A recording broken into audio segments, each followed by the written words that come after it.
This podcast is sponsored by nobody. Hey dudes, welcome to Splat from the Past, the only 80s themed horror and sci-fi show where things can get totally radical. Now today, I will be interviewing the great David O Hara.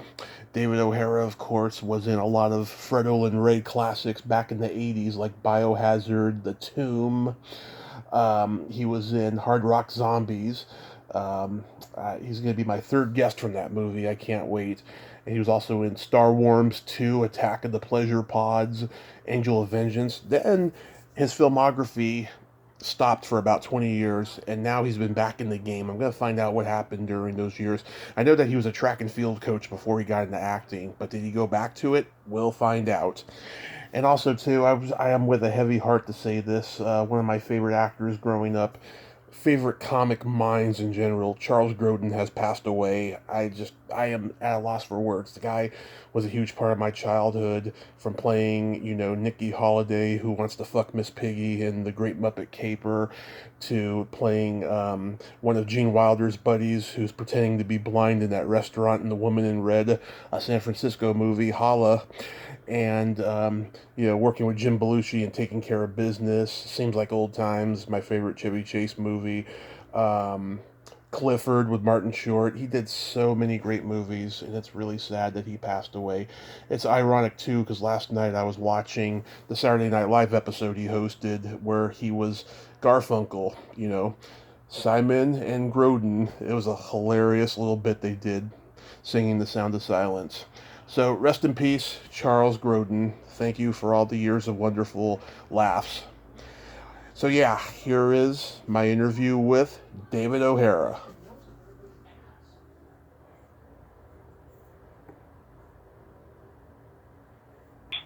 Hello. Hey David, welcome to the show, sir. How are you? Good. How you doing, man? A little sad because I just found out Charles Grodin passed away, but other than that, I am great. You're shitting me. No, I just found out. I ran into him a few years ago to Pollo Loco. Uh-huh. Yeah, I had a chance to tell him how much I liked Lost in America.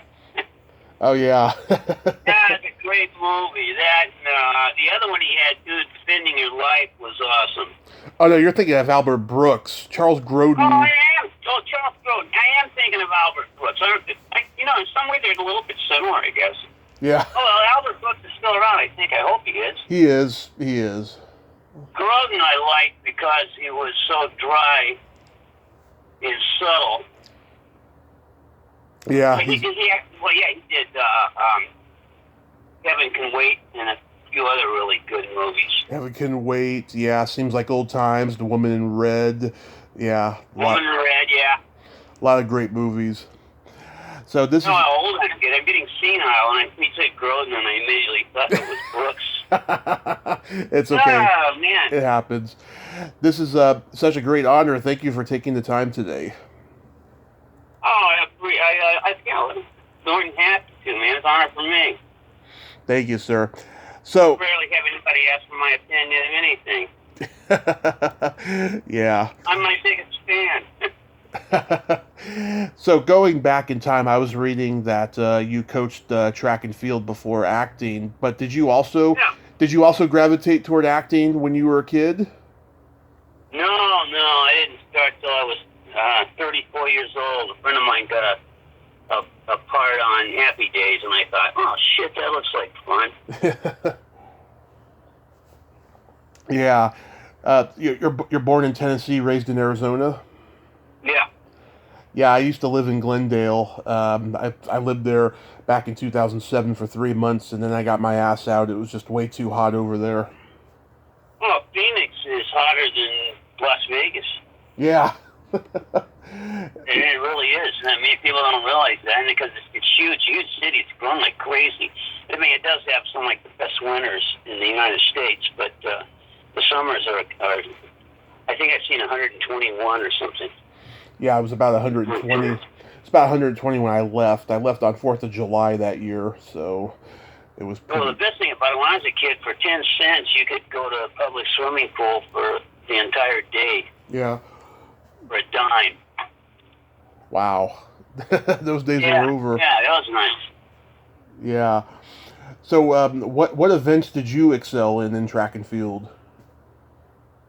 I was a middle distance runner. I think I still hold the school record for the Class C 1320. I'm actually made all city that year in my sophomore year. Sweet. Yeah, I did shot put and discus in high school, being that I was a lineman on the football team. You Oh, know, is that right? yeah, all of us linemen, we were all shot put and discus throwers. I personally was not that great, but I had fun. Yeah, I wasn't any good. I did a lot. I did. On my own island, I owned through the javelin and a little bit of shot was too small. I had the best shot put mile combination in the school. And I coached discus throwers. I had a 13-year-old that held the national record for the shot in discus. Wow, 13 years old. Did he go on to have Yes, did he he go on? pitched 175 pounds. Mm-hmm. He was a 13-year-old. He was stronger than any of the boys in her junior high. Yeah. Did he go on to have an Olympic career? Well, she didn't, but I coached Kathy Schmidt, and she got bronze medals in 72 and 76. And she held the world record in the javelin for about 6 weeks. And an East German with a 5 o'clock shadow took it away from her. Yeah. That's amazing. Wow. So did you have a lot of championship seasons when you were coaching? No, I was only in it for about, I think, 4 years. I mean, this was I had my own track team. Mm-hmm. I had 7 girls on the team, and 6 of them qualified for the national championships in 72. Wow. That's really dating myself. yeah, just think about all those records that have been broken since then. Yeah, Bill Chiatti would still have the American record in the javelin, except they changed the javelin after she retired. And then they changed the records, too. They made a javelin that wouldn't go as far, actually, because I guess they were getting dangerous. Because definitely the men were, because they were throwing like 315 feet, 320 feet, so they were running out of space on athletic fields. So they, designed a javelin to come down sooner, and then changed all the world records when they changed the equipment. Mm-hmm. Wow. Yeah, I had my high school coach. He had went to our high school years before. He was actually in my mother's class, and he broke some records for the school back then. And his sons were a couple years older than me, and they broke his records. And he told me one day that he was driving me home from a meet. He said, "I'm more proud of their records than mine." He says, "My records are just old. They don't mean anything to me." I thought that was a very poignant thing to say. Yeah, that's cool. Yeah. Yeah. It's cool. Yeah. Did you get to mentor any of your athletes? Get the what? Mentor any of your athletes? Yeah. And like I said, I got out of it really young. I was only, I think, 31 or 32 when I quit. Okay. I started when I was like 27. Mm-hmm. So you had a friend who went on Happy Days, and you were like, okay, I gotta do that. I gotta act. Did you say to him, "Can you get me on Happy Days"? No. But I did meet the casting director on that. And no, I never got on Happy Days though. Yeah. But what's interesting is I had a girlfriend for like 30 years. She was one of the twins on Happy Days that were dating the Fonz. Oh, okay. She had a few episodes, the Fonz was dating both of the twins at the same time. Mm-hmm. Yeah, that was kind of funny. Yeah. So you're my third guest from Hard Rock Zombies. I've also had E.J. Curse and Crystal Shaw on. How did that movie come to you? Actually, I wasn't on Hard Rock Zombies. What do you think? The title sounds familiar. It's not the Surf Nazis. No. Hard Rock Zombies, was that one of Fred's films? No, that was here, let me look up the director here. It says that you play Ed in the movie. Now I do remember that movie. Yeah, I played the mayor. Krishna Shaw. Yeah, Krishna was the director. Yeah, really nice guy. Yeah. A lot of fun. Yeah, I haven't thought of that movie in 30 years. So when you brought it up, I was trying to replace it. I said, why does that sound familiar? Yeah. Why does it work on it for a week? Yeah. I told you I'm losing it, man. Yeah. Yeah.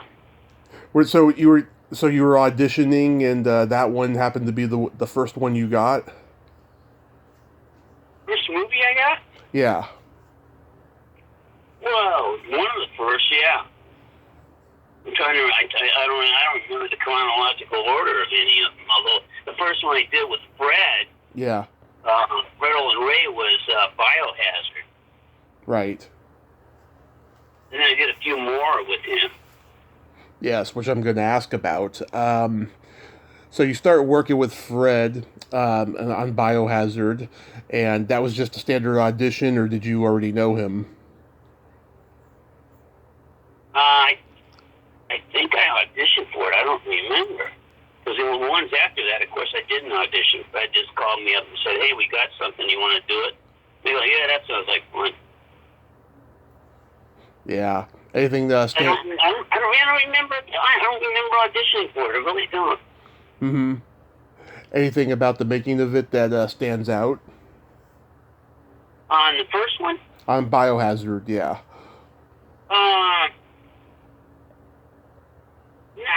No, not really. Like working with Angelique Pettyjohn? Yeah, I remember her.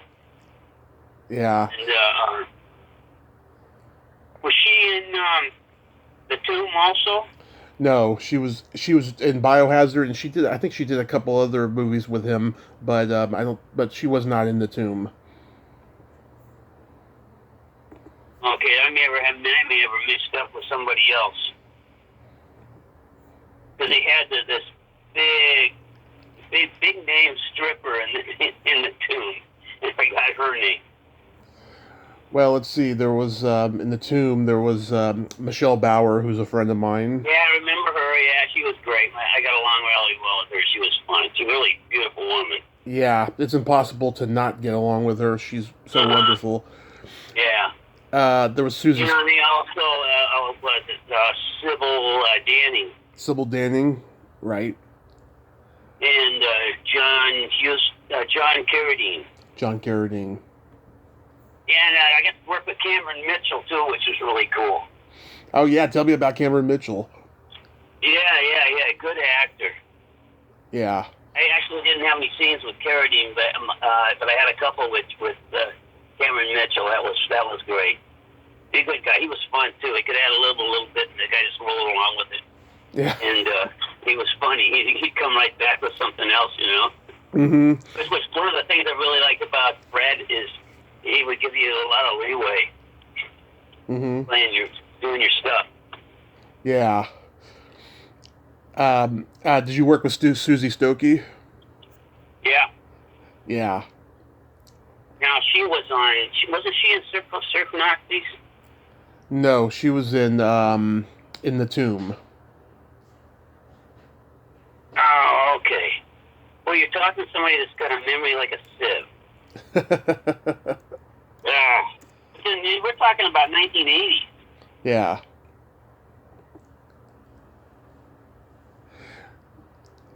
Fred also put you in Armed Response. Oh yeah, that was fun. I got to work with Lee Van Cleef and David Carradine. Yeah. And that was interesting. I only had a day's work on there. I played a thug that comes into Carradine's bar and hits on Carradine's wife, and him and Lee Van Cleef was playing Carradine's father. And they beat the shit out of me and throw me out of the bar. That was a lot of fun. What was Lee Van Cleef? Carradine, when I first came in there, Carradine was standing behind the bar, and nobody was talking to him. Mm-hmm. He looked kind of lonely, you know. I thought, well, God, he intimidates people, I guess. So I come in there with two cronies, And I asked him for 3 tequilas. He sets all 3 of them in front of me, and then he ad-libs, and he says, what do your buddies want, and then walks away. And then I turned to my friends and just said, there's an asshole born every minute. Yeah. Security turned around and looked at me, and he had a grin from ear to ear. He thought that was funny. And then we talked we had a good time. We talked the rest of the day. I actually, had a good time with him. I think he had a decent time that day too. Yeah. What was? And then they enjoyed a good prank, and like Van Cleve turned to me. I mean, after hitting on Carradine's wife, and he turned to me and said, "Buddy, and if you don't straighten up, you're going to be spitting teeth for a week." Oh. So they knocked me down on the barroom floor, and then they break for lunch, and I knew the next shot was going to be me standing up in front of the camera. Right. And so I ran down the liquor store and bought a bunch of chiclets. And then when I got back, I got a little stage blood, from the makeup woman. And then when, Fred yelled action, I stood up there and spit all these chiclets out. and Carradine just totally fucking lost it. And believe then they just laughed their asses off. And Fred didn't keep it in. Yeah. I wish he had. But anyway, it was a great time. He said he ran a pretty nice, loose set. It was really friendly. Yeah, I talked to Fred a couple of years ago. He's a great guy, and what I like about what I like about his films is that he could take any ordinary set and make it look elaborate. Like he did a movie called Star Slammer, and he took an abandoned liquor store and turned it into a cave hideout. Oh, that's how the tune came about. Oh yeah. Fred called me like on a Friday night or something. He said, "Dave, this one movie, they got these sets built on this little soundstage place in North Hollywood. Yeah. And I don't know what we can do with it, but he wrote a few pages. He says, let's go shoot something." And then they came in and they shot like 4 or 5 pages, and then he ended up getting money to turn it into a whole movie. So that's how that thing started. Oh. He borrowed somebody's sets and then ended up shooting a whole film. Yeah, I mean, he would do like 3 or 4 movies a year, because they would take like a week to film, and he had a very, very low budget, like $40,000 or something. Right. That's just amazing.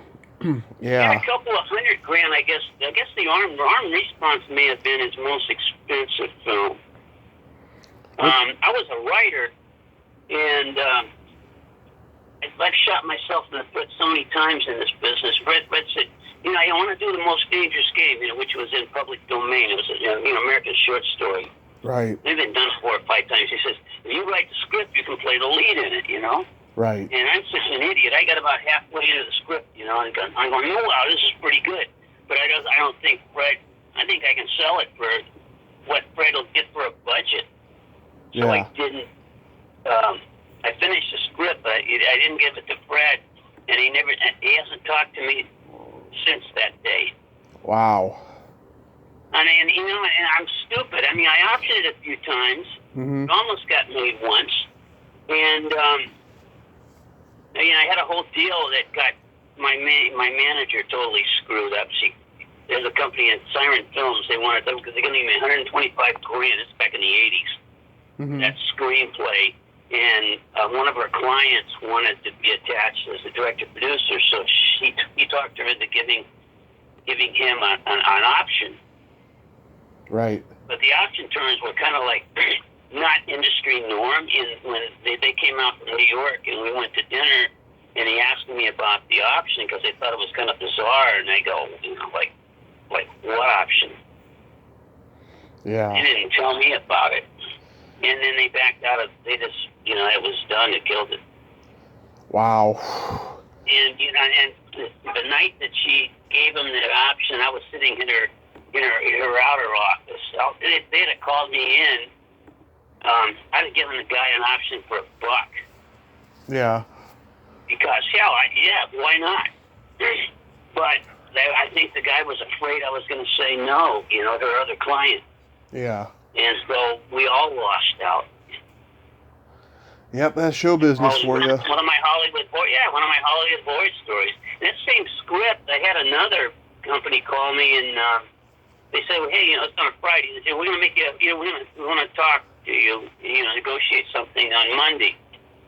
Mm-hmm. And then come Monday, I didn't get a phone call or anything, so I called them and they said, oh, one of our execs went to lunch Friday afternoon or Friday night dinner with somebody from New Line, and they're doing a movie a little like this with Jean-Claude Van Damme.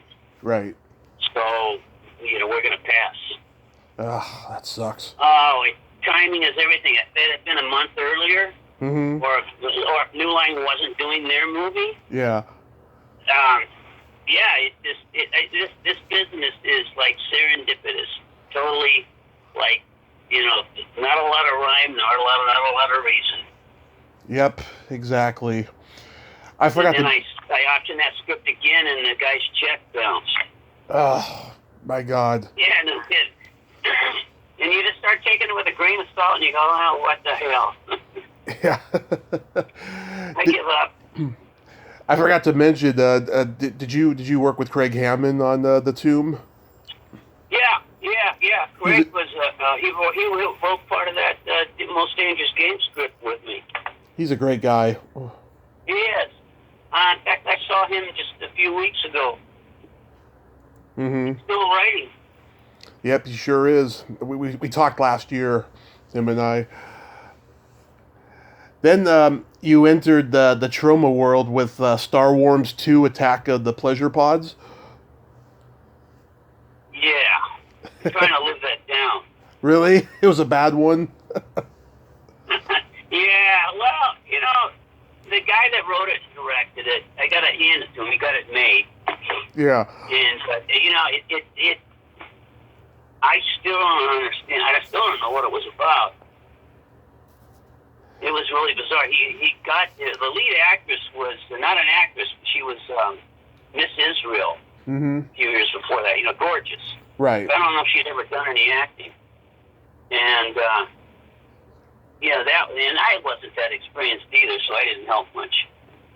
Yeah. But that turned in. That was interesting. It was interesting. Yeah. It seems to me it was like a low budget version of Star Wars with that title. Well, yeah, probably. I saw one of my reviews and it said this guy shouldn't quit his day job. So. Yeah. Okay. Yeah, Lynn Stern. The guy was right. Yeah, whatever happened to Lynn Stern, who wrote and directed it? That was Lynn Stern. I have no idea. Did he do anything after that? No, that's like the only credit. Yeah, there's probably a reason behind that. Yeah. It was a pretty strange, pretty bad movie. Yeah. But it wasn't bad enough. If it had been worse, then he could have been competing with Ed Wood. Yeah. But it wasn't like bad enough to be hilarious. It was just bad enough to groan, Yeah. Red Woods was so far out there that it was worth watching. Right. So, were you in Surf Nazis? No, it wasn't. Oh, okay, because you mentioned it before. The title. It was a great title. Oh, okay. I thought you were saying that you were in that. No. How about? Yeah. How about making Angel of Vengeance? Yeah, actually, Fred got me that part. Mm-hmm. And I think they changed it to War Cat. Is the title it came out on. Was he going to direct that one? That was another interesting. They went on location. And these two guys, I think they were from Alabama or Arkansas. Yeah. And that wrote it, produced it, and then they acted in it, and they got an ultra low budget director. They hired some guy that was like making these $15,000 movies where people eat worms and stuff. Right. And these guys had 40 people out there, and they're paying per diem and everything, housing in Lone Pine, California. And after 5 days, they shot 1.5 pages of script. Mm-hmm. So I talked to the directors and I said, you guys are going to run out of money before we get half this movie done. And they realized that, did a little quick math and they go, oh, shit.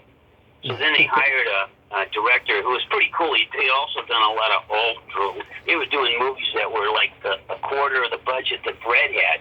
Mm-hmm. Yeah, and this guy was pretty cool. And he got the movie done. And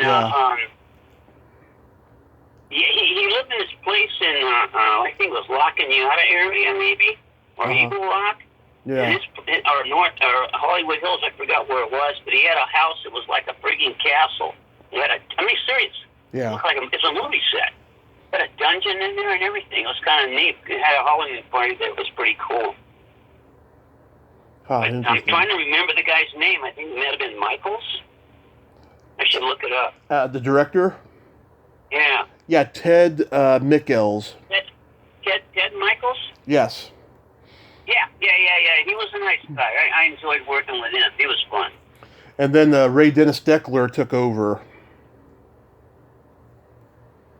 Or was I don't remember him. Or was he the first director? He was one of the directors, yeah. Uncredited, it said. Yeah, he was, I think, the first guy. And I guess they had like this $100,000 budget or something like that, and he was going to do a Michael Cimino film. Right. And that's the guy that replaced after the first week. He wasn't going to get half the movie in the can for what money they had. Mm-hmm. I mean, when you got those low budgets, you got to get your 6, 8, 10 pages a day in, or you don't have a movie. Yeah. Wow. I mean, you really got to. I just did a film. I have a movie out that came out a couple of weeks ago on Amazon. It's on Amazon now. Mm-hmm. And they shot it in 17 days, and it's actually a pretty good film. Nice. It's called Nightingale, A Melody of Life, and it was an Indian director. It was a guy that went through med school and all that stuff, and by the time he was 25 or 26, he decided he wanted to be a filmmaker, so he just dumped all of his medical education and everything. And he did a short, and then he got this feature done, which is actually a pretty good movie. Good acting, and that was interesting. Yeah. So did you leave the business for a while? Yeah, like 22 years. Mm-hmm. Did you go back to coaching? No. I was actually building Cobra frames and stuff for those Cobra kit cars and things. Mm-hmm. Yeah, did just get to a point where you're sick of auditioning, you're tired of your scripts not getting greenlit and all that? Basically. Yeah. I'm getting tripped up by other people, and so I just got out and I started working where I could make a living. Yeah. What made you? And I got back into it, and I thought,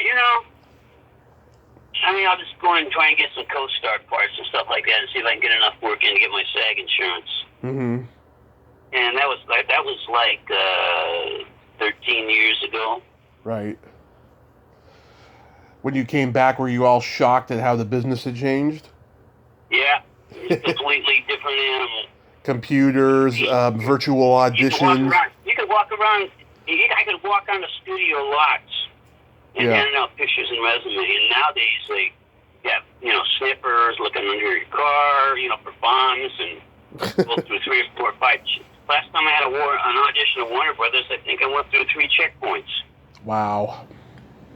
And it's completely changed. They used to be that the better casting directors, they could cast the small parts, the co-stars and stuff like that. You got 4 or 5 lines or 2 lines, and the directors didn't even bother with it. And then when I came back, to get 1 line on a TV series, you had to get network approval and studio approval. Yeah. Casting directors had to go through all that because there's so many people that are trying to justify their salaries. Right. Now you had to get the approval of 4, 5, 8 people to do one line on Miami CSI. I know. Fuck.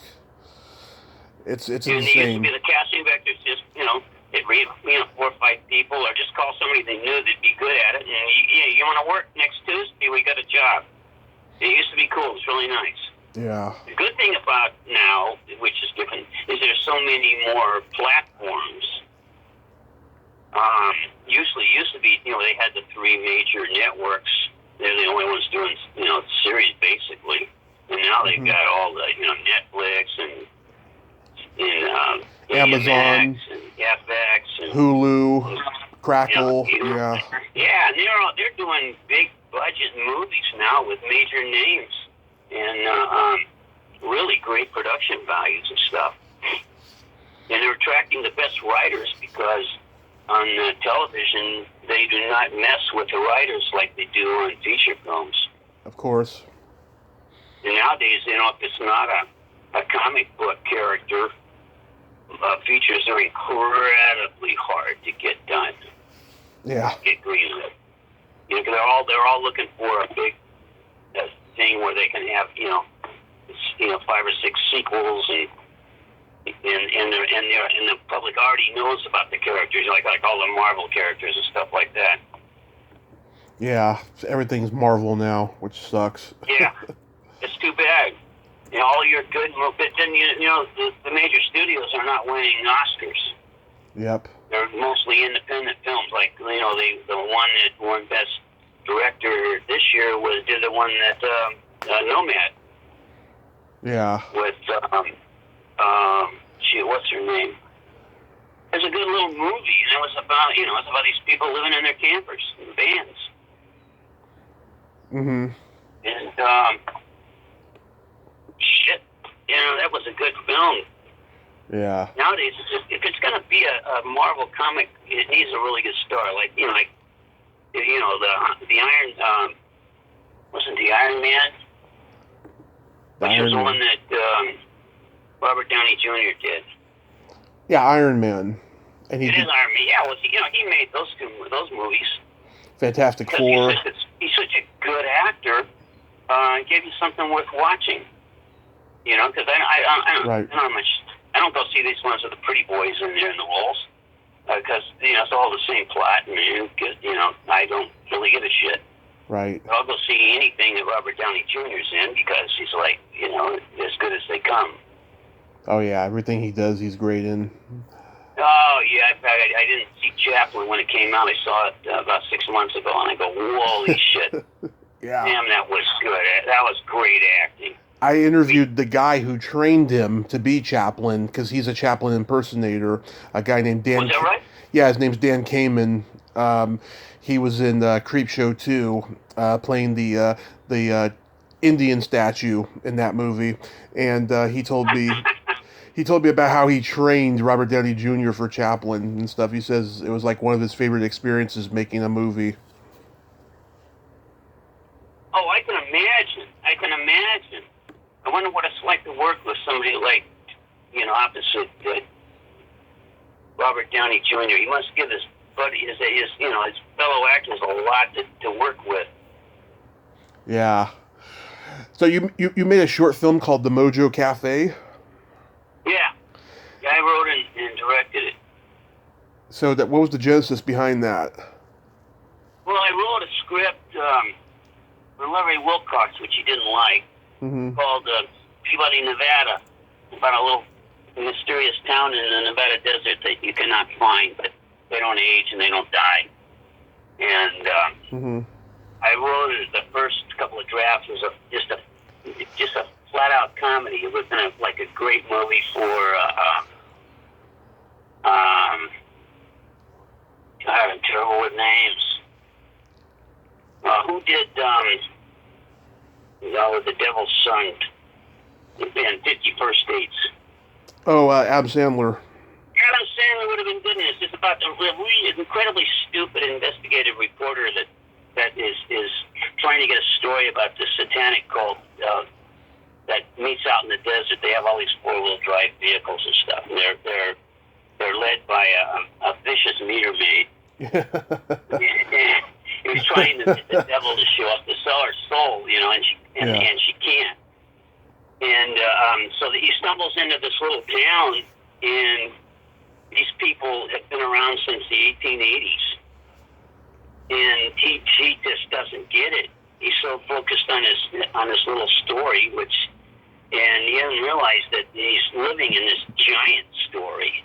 Mm-hmm. And these people had, you know, they had so much time in their hands. Most of our modern day inventions have been ideas that this little town's come up with, and they simply make a phone call and drop off some clues to, you know, like Stephen Jobs. You know, and they were really the originator of all the great innovations that Apple did. Right. And they would give, you know, they would just point people in the right direction, you know, soft vaccine, all that stuff. You know, they do all this time in the world, but they can't take credit for any of it because they have to keep their place absolutely secret to be overrun by people that, you know, want to live forever. Yeah. So I did this whole script, and then I spent years, you know, refining it. Now it's kind of like a dramedy. Mm-hmm. Not quite as far out on the humor type thing. But I wrote that originally. I wrote it for one of the guys from Chips optioned another screenplay of mine. Yeah. And then he thought, well, Dave, you ought to direct this. And I go, hey, yeah, that's cool. He goes, but my backers, we're going to have to shoot something before that to show him you can do it. And then so I came out, so I pitched him that idea, and I wrote that script. And he just didn't. It's another Hollywood story because you know it was Larry Wilcox. Larry Wilcox, yeah. From Chips.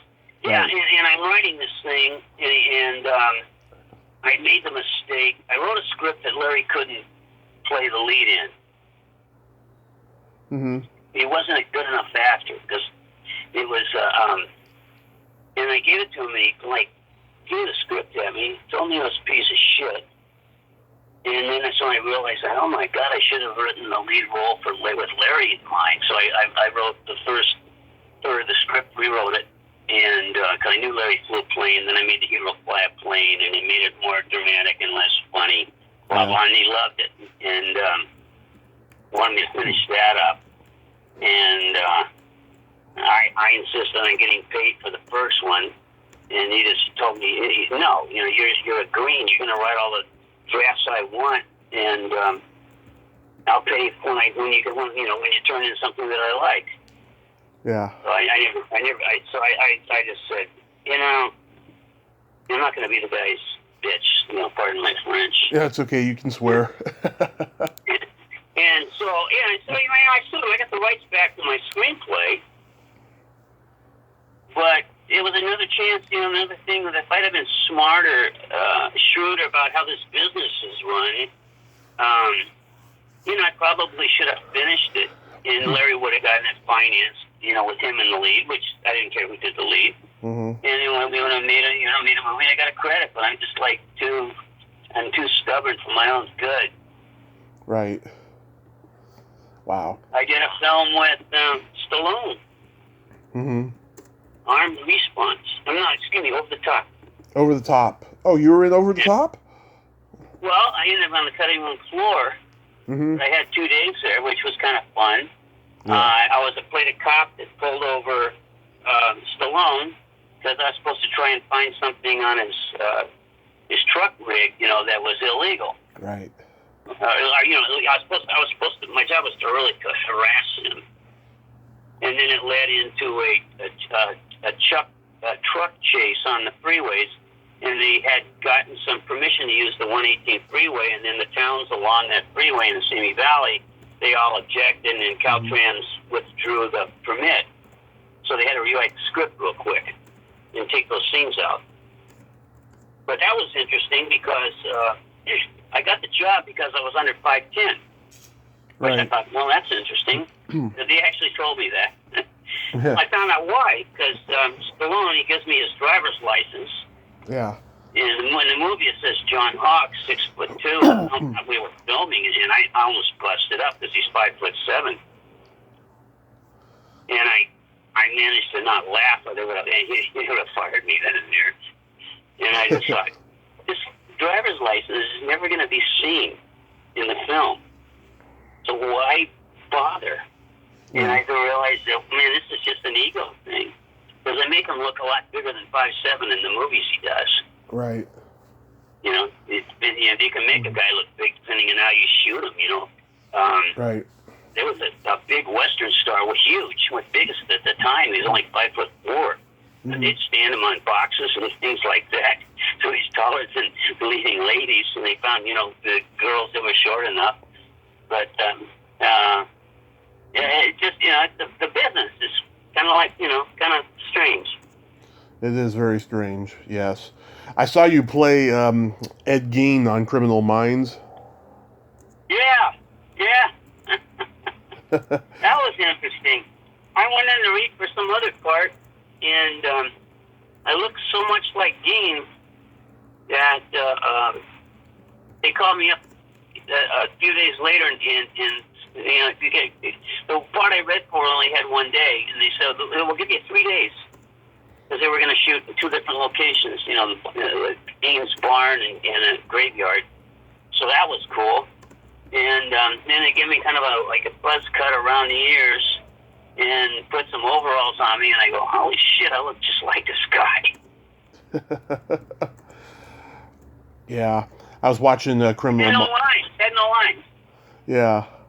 It was a flashback. You know, I carried a body into my barn, and I dug up a grave, and that was it. Yeah. I was watching. I did another short called 0930, and I had no lines at all. It got nominated for Best Actor in the film festival. Mm-hmm. And just playing a Army veteran that, you know, had a heart attack on the streets, and you know, in Central LA, and nobody had stopped to do anything, you know, to bother with him. Right. That was fun. Got paid for that.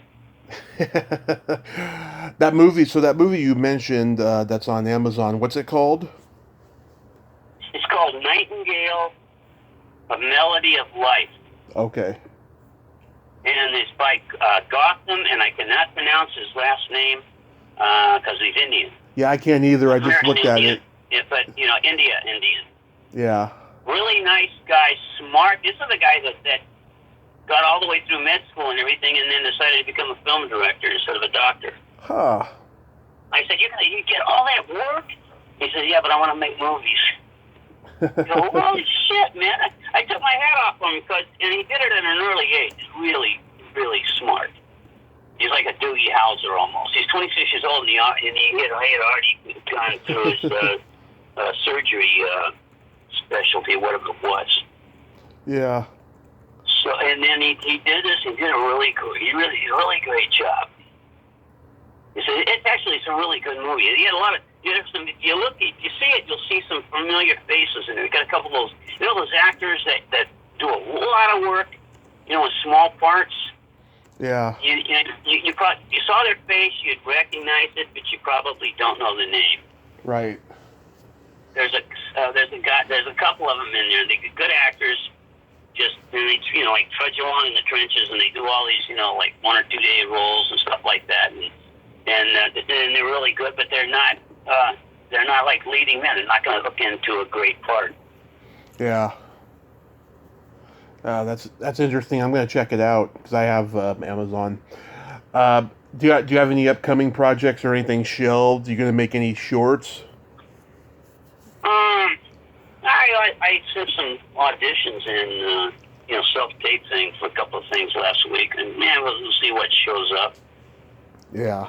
But I had an interesting audition to get that part in Nightingale, because they shut down for like 6 months because of the COVID thing. They shot for like 2 weeks, and then they shut down for like 6 months, and then came back and did 4 or 5 days and got the movie completed. And that was pretty valid. But I mean, when I did the audition, I have Sherry Henderson, is a really nice casting director that's been casting me in these little things for like the last 10 years. Mm-hmm. And she called me in for that because they couldn't find the guy that played the second lead, that played the father in the movie. It's about a country western singer that's drinking himself to death, and he blames the music business for all his woes, losing his wife and all that, and doesn't want his son to follow him in it. And the kid, of course, is going to follow him in it. And the kid ends up having to do something that the evil record producer wants them to do some old tapes of mine that were never released, and he wants my son to mime them. Mm-hmm. Huh. And the kid finally agrees to do it because I needed to get a liver transplant. That's the basis of the story. So that was a cool. Sherry Anderson called me in on that, and because they couldn't find anybody they liked for the role, and they are getting close to the production thing, and they hadn't cast. I don't think they told me they hadn't cast the lead yet either, because it had to be somebody that the audience would buy as the father of the lead. So it was like their kingpin role in a way. So that was kind of So I did the audition, and it went really well, and I'm getting ready to leave, and I see this big grin on Sherry's face, and I felt okay, I made Sherry happy. That's worth the whole thing. If I don't get the part, I don't get the part. That's okay. But I made her look good. And that's what the thing I was most concerned with. I'm walking out the door, and she said, "David, stay out of trouble." And I go, "Well, shit, I'll try." And I think she was letting me know that, dude, you probably just nailed the part. Yeah. Yeah, and then I heard about. I thought nothing. I didn't hear anything. And then about 10 days later, they called me and asked me if I'd do it. And they found a guy that could pass for my son to play the lead, and the kid was really good.